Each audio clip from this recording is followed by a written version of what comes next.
В Ленске устанавливается все больше металлических инсталляций, созданных руками мастера Алексея Цидякова. Хищник, чужой, цирюльник и Буратино – эти фигуры уже знакомы ленчанам и, наверное, другим жителям региона по фотографиям.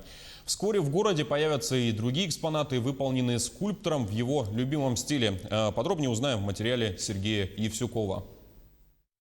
Скульптура «Хищник» копия выполнена практически в соответствии с оригиналом. Кажется, будто чудовище только сошло с экранов телевизоров. А вот и другой, не менее пугающий персонаж голливудского блокбастера. Узнали? Чужой.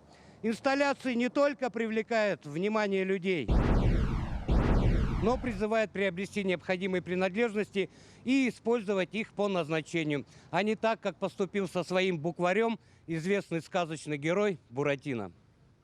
Есть и фигура в металле, которая призывает людей привести себя в порядок, сделать модную стрижку. Об этом напоминает проходящим и проезжающим железный человек-цирюльник. К установке и демонстрации готов и еще один новый экспонат, выполненный, как и предыдущие модели, в стиле стимпанк. Нравится мне этот стиль своей необычной художественной формой.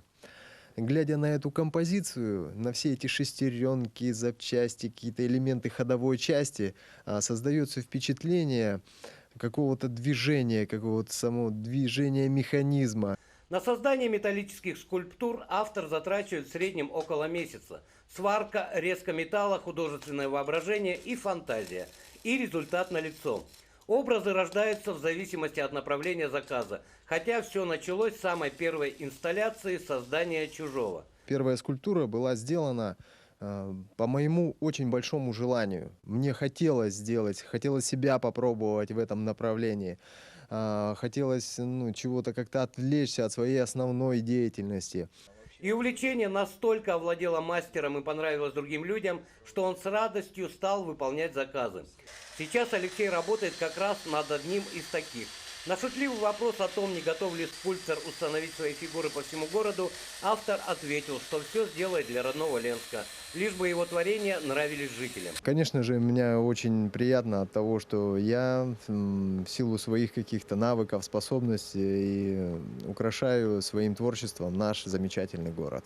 И жители отвечают взаимностью. На фоне созданных скульптур фотографируются и стар, и млад. Некоторые изображения креативных героев уже известны даже за пределами Якутии. Ну а мнение ленчан, конечно, однозначно положительное. Прекрасные инсталляции. Видели еще не только Буратино, видели еще Хищника, Чужого возле магазина автозапчастей, цирюльника такого классного возле парикмахерской мужской. Инсталляции выполнены очень интересно. Ну, наверное, больше всего нравится Буратино, потому что мы идем в первый класс. Интересное решение, то есть до этого момента в Ленске ничего подобного не было. Как бы вот эта скульптура появилась первая, эта скульптура появилась вторая. Интересно, сейчас же в городе еще появляются такие вещи. Людям вообще в принципе интересно, как бы достаточно креативно, подъезжают, фотографируются. Здорово, нравится народу. Сейчас в замыслах Алексея еще несколько проектов. Автор надеется, что со временем воплотит их в жизнь. И город украсят новые инсталляции, которые также будут пользоваться вниманием жителей и гостей города. Сергей Евсюков, Виталий Андреев, Ленск.